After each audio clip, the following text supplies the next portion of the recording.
the Megadeck. Hi, good afternoon. I'm Dee Brooks from the Jeder Institute. And I'm Griffiths from the Jeder Institute.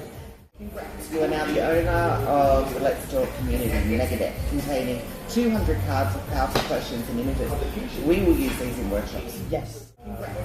I love this. From me to we. Yes.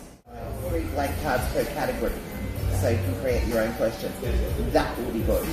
So when we teach powerful questions, we'll be able to say, use these blank ones. And we have the future.